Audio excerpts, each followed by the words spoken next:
Hello, welcome back to our channel, where we explore the deepest and most terrifying secrets of the world. Today, we have content that will make even the bravest shudder. We're diving into real and supernatural stories that have happened, and continue to happen, in ordinary homes across various cities, involving completely normal people from all over the world. These are accounts of eerie shadows, malevolent presences, psychopaths, and paranormal encounters that challenge any logical explanation. Get ready to hear reports that will shake your mind and heart. From visions of ghostly figures to frightening premonitions, these episodes will make you question everything you think you know about life and death. Stories that will leave you pondering what exists on the other side. Watch and draw your own conclusions. Warning: these stories are both real and fictional, as told by our viewers. They could affect the minds of sensitive individuals. They were submitted by viewers. If you have a story you'd like to share, please write it in the comments below. Report 1. Hello, my name is Adamar, and I'd like to share my story. I'm 64 years old and from Texas. Today, I run a small shop in town, but for many years, I was a truck driver, traveling through Brazil, the United States, Mexico, and many other places around the world. I even made it to Paraguay, Argentina, and Venezuela occasionally. During my travels, I saw many strange things that would shake even the bravest man, but one of those experiences made me leave the driver's seat for good and open the small shop I run today. For a long time, I felt uneasy telling this story, and even today, more than 20 years after the event, I get a lump in my throat and goosebumps when I think back on it. But I think it's important for people to know that there's much more on these roads than can be explained. There are ancient terrors, eerie and dark creatures, and plenty of danger. The supernatural roams the road's edges in such strange forms that even the most creative writer couldn't imagine it. And it all started in the late 90s, more specifically in 1998. It was a difficult but hopeful time. I had received a load of cattle that I was supposed to take to a slaughterhouse. Since they were live animals, I had to be especially careful.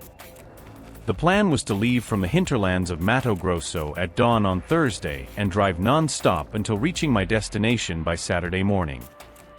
I would only stop to refuel and take a short lunch break to refresh the animals in the shade, as the sun was very hot, and there was a risk of losing some of the cattle due to the heat.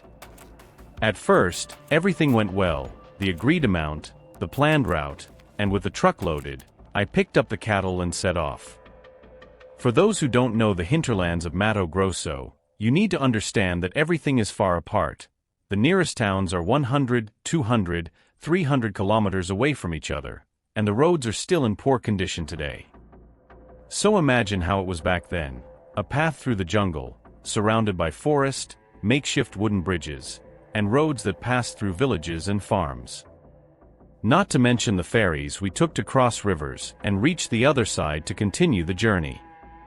It's important to mention that nobody wanted to drive during those days because of Lent, especially on that date since it fell on Friday the 13th.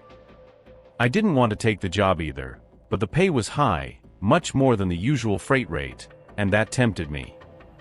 But I knew I was about to have one of the worst experiences a person can go through.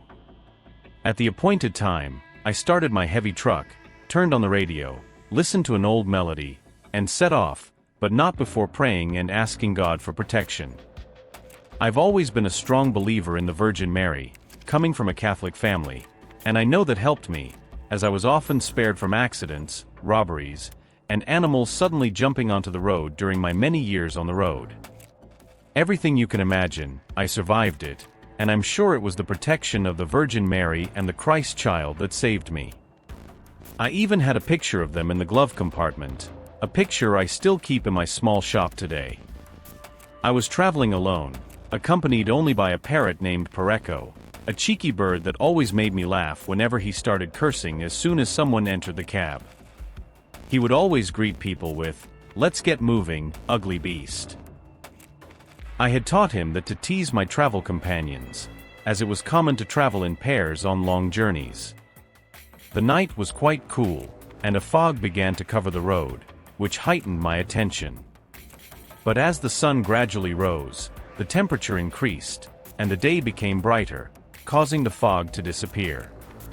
Thursday went well. It was the 12th of the month, and as usual, I was very superstitious and felt I needed to take extra precautions the next day. That's why I stopped at a church in one of the small towns along the way and picked up some holy water, because on a Friday the 13th, anything can happen. Better safe than sorry. The day went on as normal, the temperature was pleasant, and I decided not to even stop for lunch but just to keep going. I figured that if I drove without stopping, I might reach my destination that night instead of Saturday morning. I was rested and well fed, so there was no risk of falling asleep at the wheel. I had done such marathons before and was calm about it. But then everything began. It was Thursday turning into Friday, around 3 in the morning. The weather suddenly cooled, and my radio went silent unexpectedly. All I could hear was static on every station.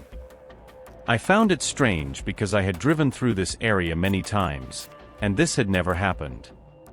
But I trusted in God and kept driving, praying. Unfortunately, the fog returned, forcing me to reduce my speed and be even more vigilant. I was about to drive 200 kilometers straight, a stretch where accidents can easily happen because the road is so straight that one can easily fall asleep. It's normal to drift off unconsciously with your eyes open, and suddenly realize that 15-20 minutes have passed, even though you just blinked. We called this state, sleeping with your eyes open. I once saw a colleague nearly get into an accident, and I only realized he had fallen asleep when I heard him snoring. The poor guy was sleeping with his eyes open, steering the truck into oncoming traffic.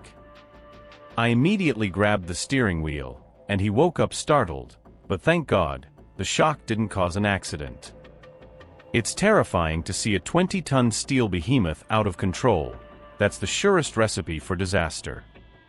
I began to pray out loud, hoping that wouldn't happen to me, and the cattle in the back of the truck, which had been silent until now, began to moo as if they were accompanying my prayers.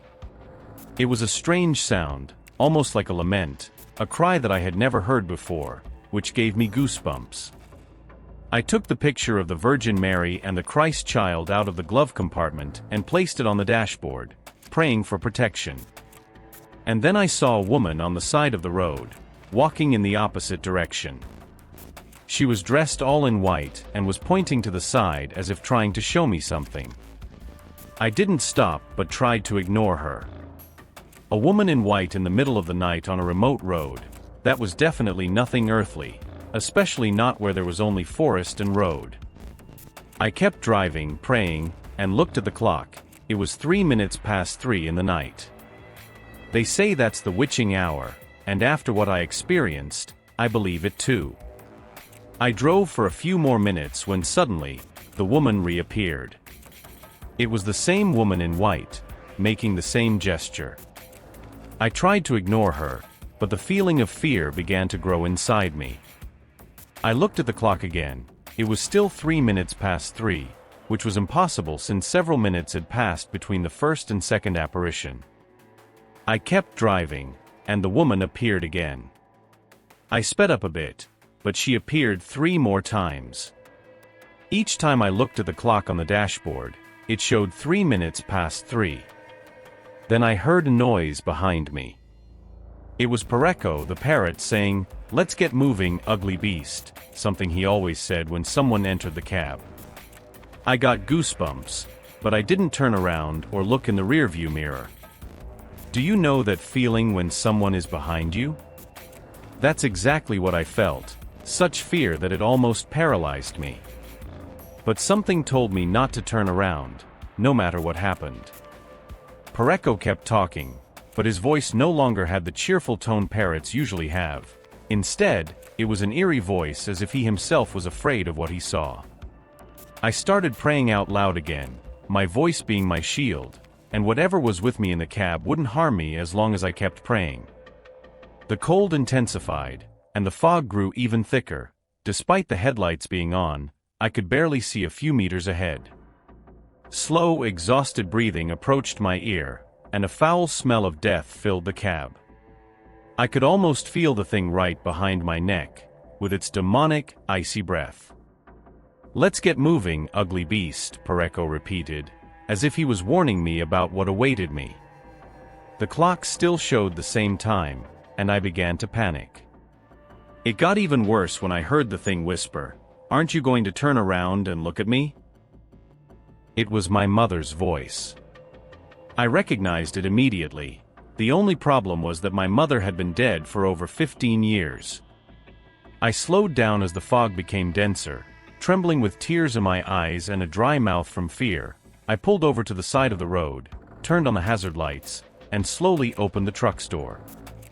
I got out and stepped onto the dry mud of the road. I pulled a cigarette from my pocket and lit it with trembling hands. I looked into the forest beside the road and saw several red eyes hiding in the darkness. I was torn between staying out there with them or going back into the truck with that thing. I prayed softly, asking God for strength to get through this ordeal, and in the distance by the side of the road, I saw the same woman walking toward me.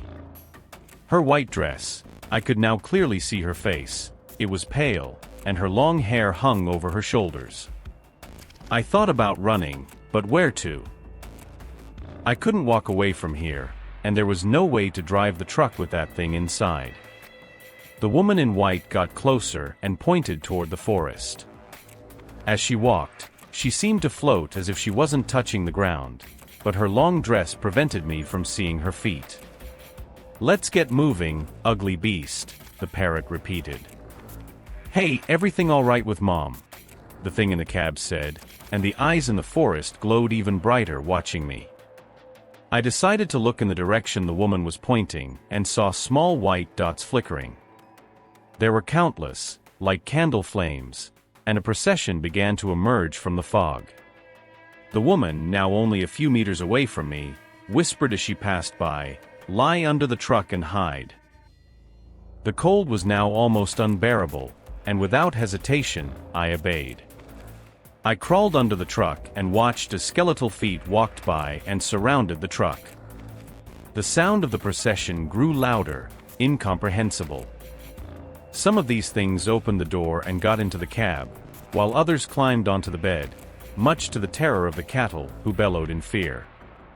My parrot kept repeating, "Let's get moving, ugly beast. Let's get moving, ugly beast. Let's get moving, ugly beast," until he suddenly stopped mid-sentence, as if he had been choked.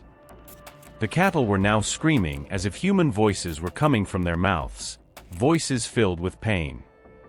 I'll never forget that sound, even if I live to be 1,000 years old.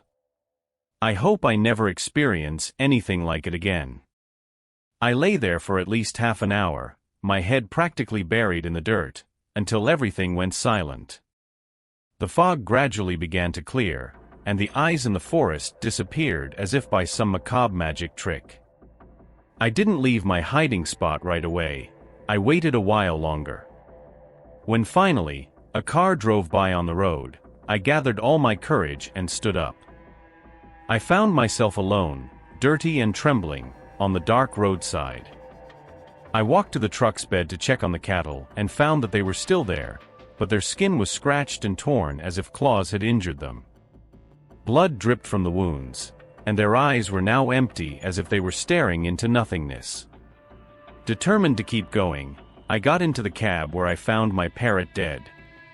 The clock showed 3:14 a.m., and the radio suddenly came back on, playing a loud country song that nearly made me jump out of my skin in shock.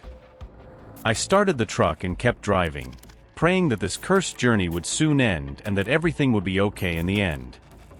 When I reached my destination, I had to endure a lot of criticism from the owner of the load because of the condition of the animals.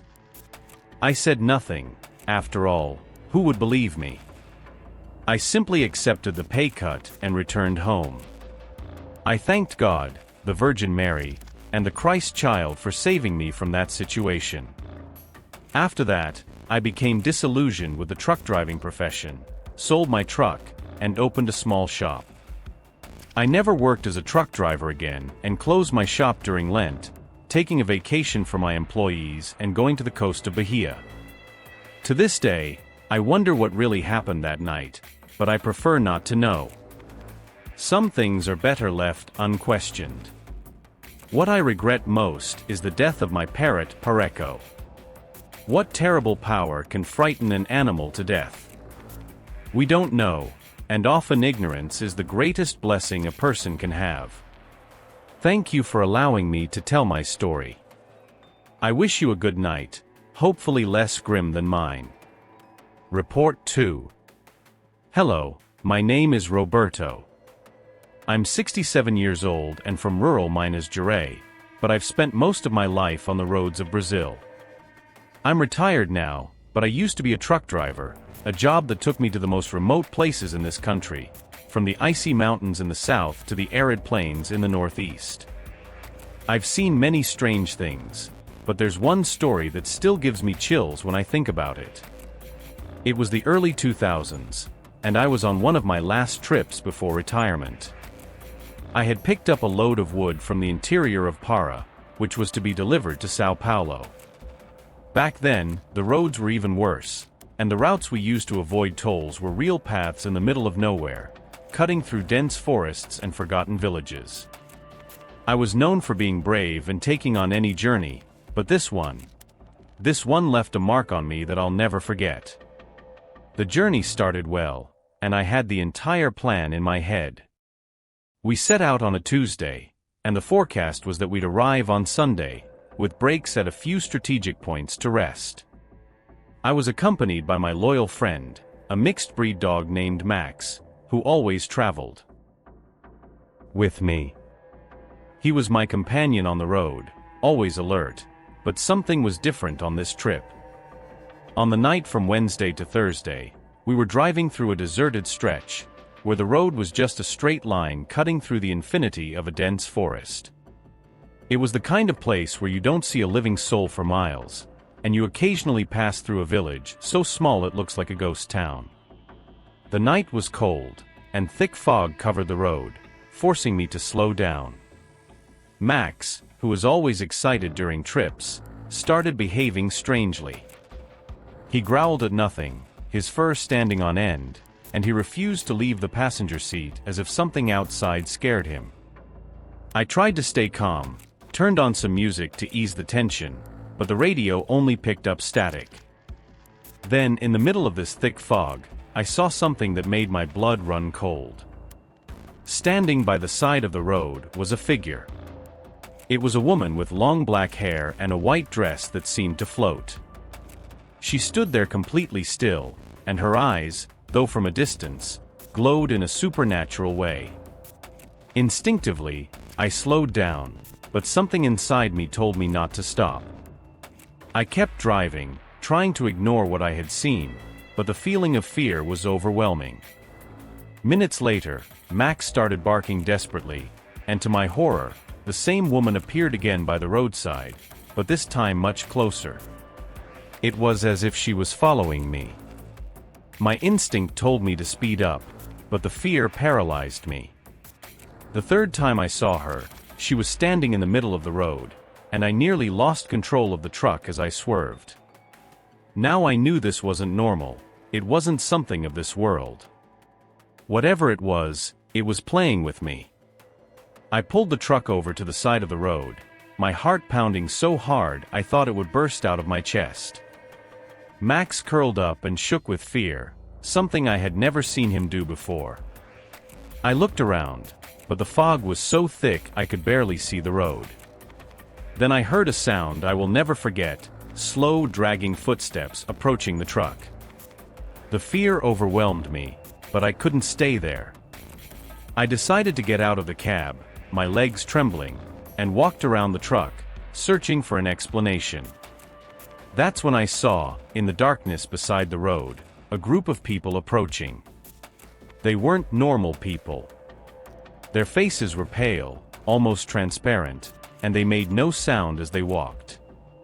But the worst part was their eyes, red, glowing in the darkness like those of predators. They surrounded the truck, and I knew there was no way out. Max started howling desperately in the cab, and I, paralyzed with fear, did the only thing that came to mind. I began to pray. I prayed like never before in my life, asking God and all the saints to protect me and deliver me from this situation. Then I heard a voice, a soft whisper that came from behind me. "Roberto, come with me," said the voice, with a tone that mixed sweetness and menace. I slowly turned around and saw the woman in white, the same one who had appeared on the road. She was only a few meters away from me, and her eyes seemed to hypnotize me. "Come with me," she repeated, as she extended her pale hand toward me. I knew that if I followed her, I would never return. At that moment, my survival instinct kicked in. I ran back to the truck's cab, started the engine with trembling hands, and slammed the gas pedal. Max was still howling, but I couldn't stop. I managed to get away from that cursed road and didn't stop until I reached the next gas station, almost at dawn. I never returned to that area. Max, my loyal companion, was never the same after that night. He spent the rest of his life quiet, as if something had been taken from him during that encounter. And me? Well, I sold the truck, bought a small farm, and never set foot on a road at night again. To this day, I wonder what would have happened if I had taken the woman's hand. But the truth is, some questions are better left unanswered. There are things in this world that go beyond our understanding, and sometimes the greatest favor we can do for ourselves is not to try to understand them. Thank you for listening to my story, and I hope your night is quieter than mine was on that cursed road. Report 3. My name is Roberto, and I've been a truck driver for over 30 years. Throughout all these years, I've traveled many roads, seen many places, and witnessed things that would make anyone question their sanity. But out of all the stories I carry with me, there's one that still haunts me to this day, and every time I think about it, I feel a chill run down my spine. This story took place in Mexico during one of my night drives, and it made me question everything I thought I knew about what truly exists in this world. It was a summer night, and the heat was almost unbearable, even after the sun had set. I was at a small gas station near Monterrey, waiting for the truck I was supposed to drive to be loaded. It was already late, and all I wanted was to hit the road as soon as possible to escape this hellish heat. When the person in charge of the load handed me the keys and paperwork, I noticed he seemed a bit nervous, but I didn't think much of it. I was tired and just wanted to start the journey. The truck was already loaded, and as usual, I didn't worry about what was in the cargo area. I received the delivery instructions and set off right away. The final destination was a small town inland, about 12 hours away. The route was familiar to me, but I didn't know this would be the strangest journey of my life. The night was dark with no moon, and the road seemed like an endless tunnel. As I drove, I turned on some music to drown out the oppressive silence in the cab. But for some reason, I couldn't relax. I had the strange feeling of being watched. I looked in the rearview mirror, but all I saw was darkness. It must be the lack of sleep, I thought. About 2 hours later, something unusual happened. The radio, which had been playing music, suddenly went silent and began emitting a disturbing static noise. I tried changing the station, but nothing worked.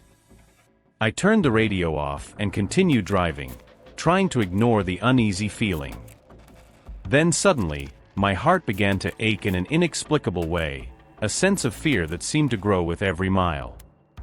The road was deserted, not a living soul in sight, and that's when I began to notice something even more unsettling.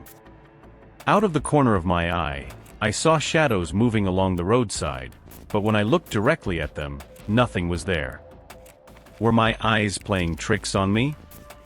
I tried to convince myself it was just the darkness and fatigue, but the feeling of being watched persisted. At one point, as I climbed a steep hill, the truck began to slow down as if something was pulling it back. I checked the gauges, and everything seemed normal, but the feeling that the truck was struggling against an invisible force made me extremely alert. Suddenly, the engine died. I was in the middle of nowhere, with no cell reception and surrounded by complete darkness. I tried to start the engine again, and to my surprise, the truck roared back to life on its own, the engine revving as if it had a life of its own. My nerves were on edge, and the sense that something was very wrong began to intensify. I looked in the rearview mirror again, and this time, I saw it clearly. Someone was sitting in the back seat. I nearly choked with fear, quickly turned around to look, but the seat was empty. I'm going crazy, I thought. But deep down, I knew this wasn't a hallucination. There was something in the truck, something that shouldn't be there. I kept driving, trying to stay calm. With every mile, the feeling of dread grew, and then something happened that almost made me lose control. I looked in the rearview mirror again and saw a pale face with dead eyes staring back at me. The figure seemed to disappear the moment I focused on it, but the fear I felt was so real that my hands began to shake. I knew I needed to take a break to calm down, so I decided to stop at a small gas station I saw in the distance. When I arrived, the place was completely deserted, except for an old man sitting at the entrance of a small shop. He looked at me with tired, lifeless eyes, and for some reason, his gaze sent a cold shiver down my spine. I got out of the truck, trying to act normal, but the feeling of being watched wouldn't leave me. I asked the old man if there was a problem with the road, and he only replied in a cryptic tone, "There are things better left unknown, friend." I didn't know what to say to that, thanked him, and returned to the truck, determined to continue the journey. But before I got back in the cab, something caught my eye at the back of the truck. I saw a small stain running down the sidewall. My blood ran cold. What the hell am I transporting? I thought. My instinct told me to leave as quickly as possible, but curiosity got the better of me. With trembling hands, I opened the cargo area, and my heart skipped a beat. Inside were several black plastic bags, sealed with tape. The smell was unbearable, a foul stench that immediately made me recoil. It was a scene straight out of a nightmare. I mustered all my courage and ripped open one of the bags. What I saw inside nearly made me faint. They were human bodies, piled on top of each other, deformed, with faces frozen in expressions of terror. The skin was gray, almost translucent, and the bodies were covered in something that looked like white powder. Drugs. I was transporting corpses filled with drugs. A wave of panic swept over me. How did this end up in my truck? And who were these people? At that moment, I realized I had fallen into a trap and was just a small cog in a much larger and darker machine than I could have ever imagined. I quickly closed the cargo area, but the smell of death seemed to permeate the air around me.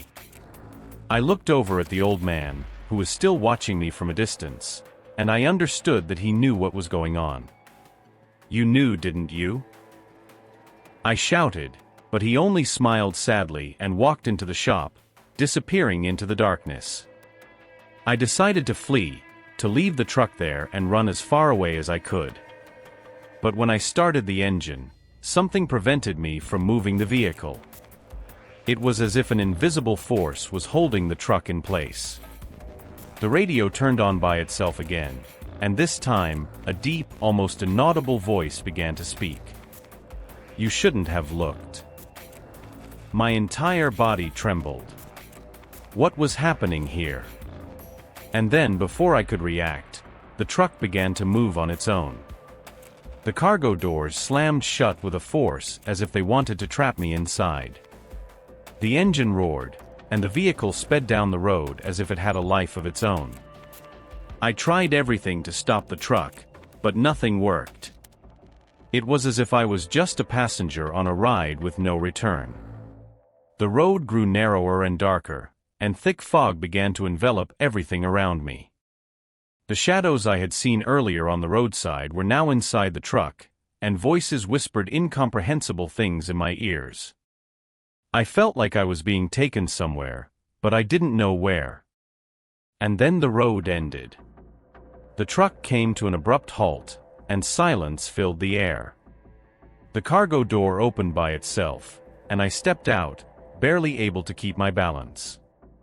I was in a place I didn't recognize, a clearing in the middle of a dense forest, with thick fog covering everything. Then the shadows around me began to materialize. They were the people from the bags, the same bodies that had been in the cargo area. They were there, surrounding me, with their dead eyes fixed on me. I felt my heart stop for a moment, and a sense of absolute terror took hold of me. The last thing I remember is falling to my knees, unable to bear the weight of those empty stares. The voices whispered my name, and then everything went black. I woke up at dawn, lying next to the truck, covered in dirt and drenched in sweat. The bodies in the cargo area were gone, as was any trace of what had happened the night before. The truck was empty, as if nothing had ever occurred. I returned to town, but I never told anyone what I saw that night. Who would believe such a story? But to this day, whenever I close my eyes, I see those shadows, hear those voices, and I wonder, did it really happen? Or was it just a delusion? Report 4. My name is Lucas, and to this day, whenever I think back to that night, my stomach turns, and a cold shiver runs down my spine. I had just celebrated my 22nd birthday. I was still a young man, full of dreams and with a naive belief that the world was a safe place. I had landed my first job as a truck driver with a small transport company in my town, and this was supposed to be my first solo trip. It was meant to be a milestone in my life, a step toward independence. But it turned into the biggest nightmare I've ever experienced. The route was simple, or at least it was supposed to be. I was to deliver a load of goods from the interior of São Paulo to a small town in the south of Minas Gerais. My boss handed me the keys and wished me good luck with a smile, but I felt something strange in the air, a discomfort I couldn't explain. I set out in the early evening, as recommended, to avoid traffic and arrive at my destination at dawn. The truck, old and noisy, made every mile feel endless. The road was empty, lit only by the truck's yellow headlights and a moon that seemed farther away than usual. The further I drove, the more oppressive the night silence became. I tried turning on the radio to dispel this feeling of loneliness, but all I got was a disturbing static. I turned the radio off and kept driving, trying to focus on the road, but with every turn, the weight on my chest grew, as if something was wrong. Then I saw her. A young woman in a long white dress stood by the roadside, waving at me. Her face was partially covered by her long black hair, but I could see that her eyes were an intense green, glowing in the headlights. She seemed desperate, and something inside me, maybe the need to prove I wasn't afraid, made me stop.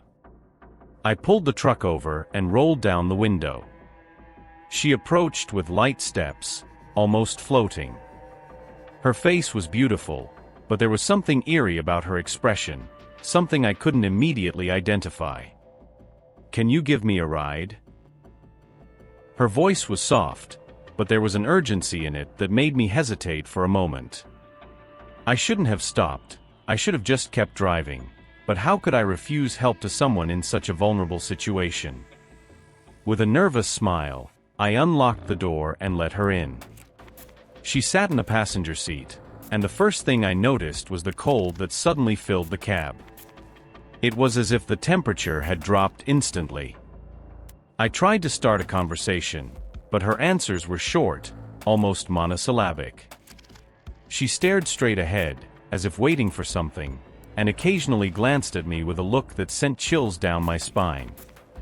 The discomfort I felt continued to grow, and soon I began to notice strange things. First, the radio turned on by itself, playing a dark, distorted melody. I turned it off, but minutes later, it came back on, this time with a voice whispering incomprehensible words. I looked at the young woman beside me, expecting her to react, but she continued to stare motionlessly ahead. Then there were the shadows. Ghostly figures appeared at the roadside, quickly darting between the trees. With every turn, I had the feeling that something was following us, and my eyes kept searching the rearview mirror for those shadows, but I could never see anything clearly. The air in the cab grew heavy, and I began to feel a strange pain in my chest, as if something was crushing me from the inside. I tried to ignore it, thinking it was just the nerves of my first trip, but the pain kept getting stronger. Suddenly, a strong metallic smell filled the air, as if something in the truck was rotting. I asked the girl if she could smell it, but she just smiled mysteriously and didn't answer. I started to get really scared, but didn't know what to do. Stopping in the middle of nowhere with this terrifying feeling didn't seem like an option. I kept driving, even though my heart was racing and my hands were frozen and glued to the steering wheel with fear. Then suddenly she spoke. "Have you ever heard what happens on the roads at night?" Her voice had changed. It was colder, almost emotionless. "There are things you shouldn't see, places you shouldn't go. Some people never come back." I swallowed dryly, trying to stay calm. "What do you mean?" I asked, but she just kept staring ahead. Then I saw it in the rearview mirror. A black van was following us, very close, but I couldn't hear the engine. It seemed to be gliding over the road, and the more I accelerated, the closer it got. "They're coming," she whispered. Panic gripped my mind. "Who's coming?" I asked, but I already knew I wouldn't get a clear answer. The van was now so close that I could see someone in the passenger window, a man with a cruel smile, his eyes fixed on me. Suddenly, the girl beside me turned to face me, and the beautiful face I had seen earlier was now pale, almost transparent, her green eyes glowing intensely but without life.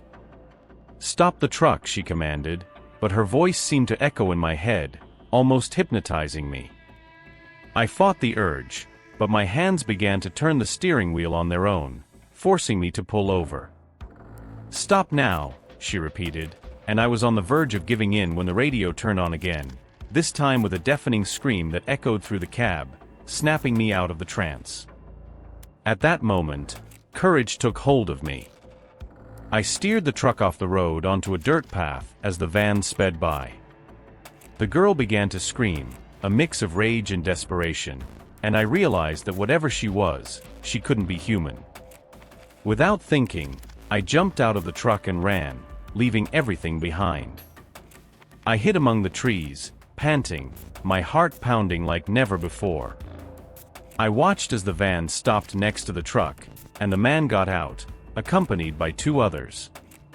They opened the passenger door and pulled the girl out, but when they tried to grab her, their hands just passed through her body as if she were made of smoke. The man looked around as if he knew I was nearby, and shouted, "This isn't over yet, boy." The scene I witnessed froze me with fear. The girl, or whatever she was, vanished into the darkness, and the men searched the truck.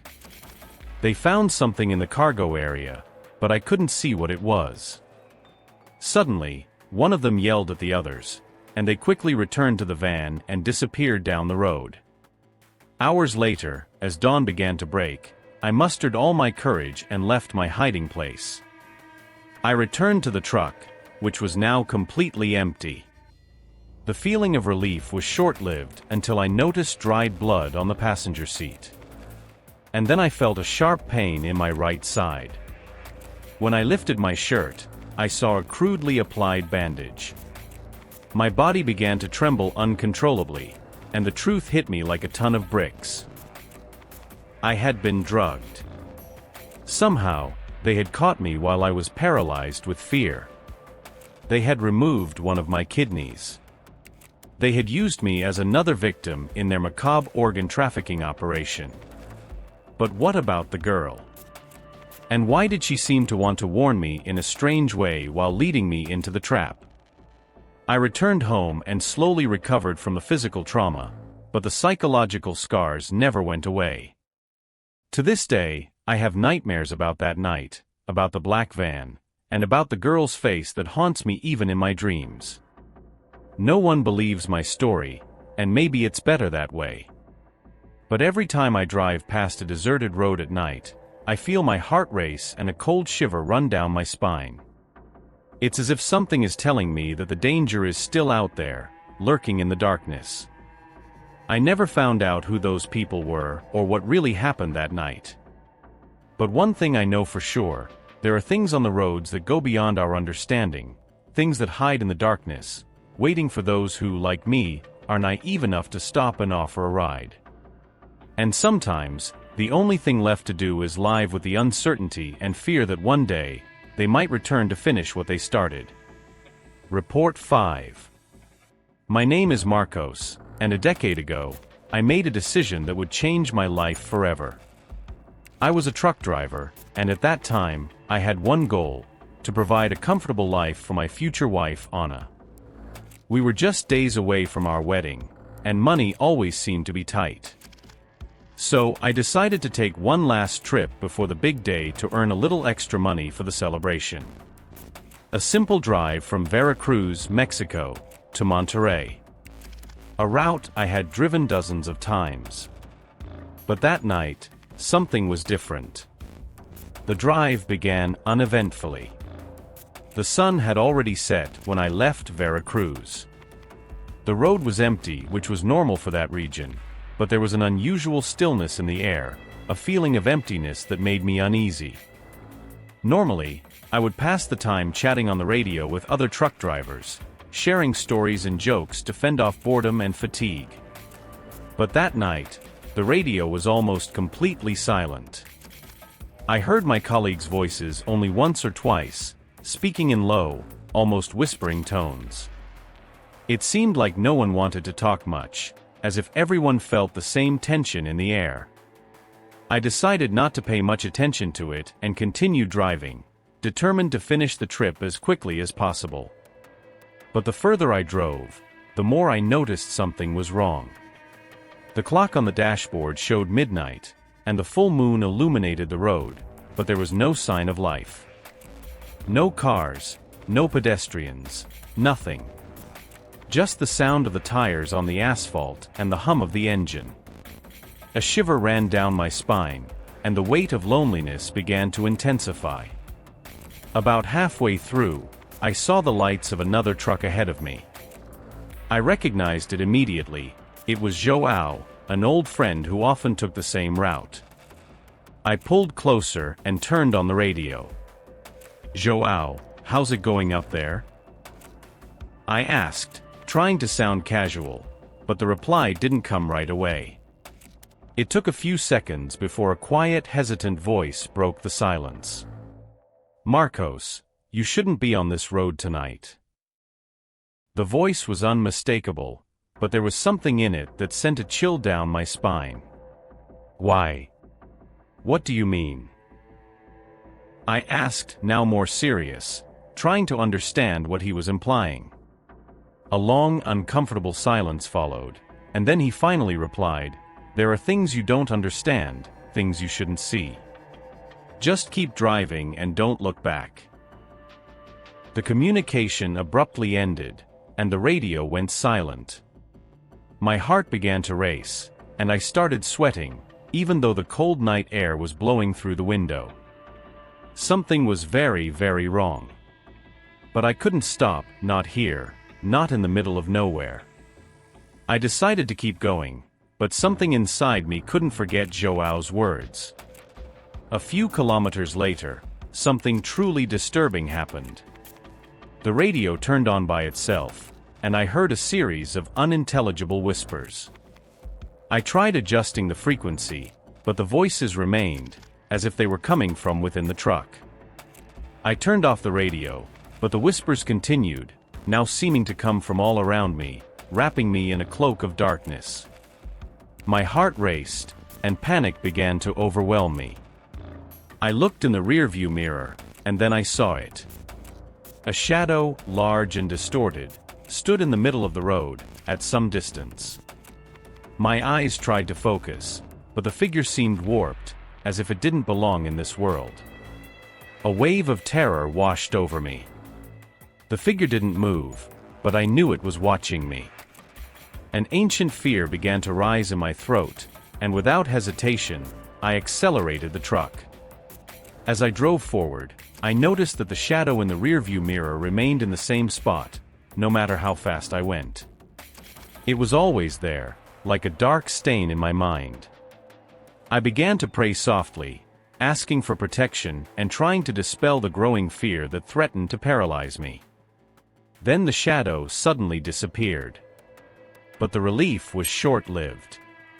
Around the next bend, I saw lights ahead of me, and my heart skipped a beat. Another truck was stopped on the road, with its hazard lights flashing. It was Carlos' truck, another old friend. I pulled up next to it and turned on the radio. "Carlos, what's going on? Why did you stop here?" The reply came, but it wasn't Carlos' voice. It was a deep, hollow voice, something not human. "You should have listened. Now it's too late." A shrill, distorted noise came through the radio, and I threw the microphone away in pure fear. I tried to start the truck, but the engine was dead. The silence that followed was unbearable, and fear completely overwhelmed me. Something was approaching, I could feel it. The air grew heavy, as if an invisible force was crushing me. When I looked in the rearview mirror again, I saw the shadow. It was closer, right beside the truck, and this time I could make out details that had been hidden before. A distorted face, without eyes, but with a twisted, macabre smile. I wanted to scream, but my voice failed me. I was paralyzed with pure terror. The shadow drew closer, and everything around me began to darken. It felt as though the night itself was closing in on me, ready to engulf me completely. I closed my eyes and began to pray, begging for this to be just a nightmare. The radio started to crackle again, and amidst the static, I heard Anna's voice, my fiancé. "Marcos, you promised you'd come back to me." Her voice was filled with sadness, and it hit me like a punch to the gut. What was happening? Was this real? Or was I losing my mind? I suddenly opened my eyes, determined to get out of the situation, and saw that the shadow had vanished. The truck's engine roared to life on its own, as if it had never stopped. Without hesitation, I hit the gas and sped past Carlos' truck, which now looked abandoned, its lights still flashing. When I glanced into the cab, I saw that it was empty, as if no one had ever been there. I drove without stopping until I saw the lights of Monterey in the distance, and only then did I allow myself to breathe a sigh of relief. When I finally arrived at my destination and turned off the engine, I felt my entire body collapse from exhaustion. Whatever had happened on that road, I knew I would never be able to explain it. Maybe it was the stress before the wedding, or maybe something much darker. I delivered the load and returned home, but I didn't tell anyone about that night. I married Anna, but something inside me had changed forever. Sometimes, I wake up in the middle of the night with a feeling that something is watching me. At other times, I hear whispers in my dreams, as if the shadow is still lurking, waiting to find me again. The strangest thing happened, however, a few months later when I learned that João, Carlos, and other truck driver colleagues had mysteriously disappeared. No one ever found them, and their trucks were discovered empty on the roads, abandoned. To this day, I wonder if what I saw that night was real or just a delirium, but the truth is that whatever it was, it left an indelible mark on me. And the mystery remains. The shadow, that entity I saw on the road, still appears in my nightmares, reminding me that there are things we cannot understand, forces beyond our comprehension that lurk in the silence of the night. And perhaps one day, it will return to claim me, just as it did with the others. If you liked this video, don't forget to support us with a like. And more importantly, if you've had a supernatural experience, don't keep it to yourself. Share your story in the comments below. Share your encounter with the unexplained, stir the collective curiosity, and who knows, maybe together we can unravel these mysteries that hover like fog between the world of the living and the dead. Remember, the unknown is always near, just one story away. And now that night has fallen, who knows what shadows might emerge from the darkness to whisper another true horror story to us.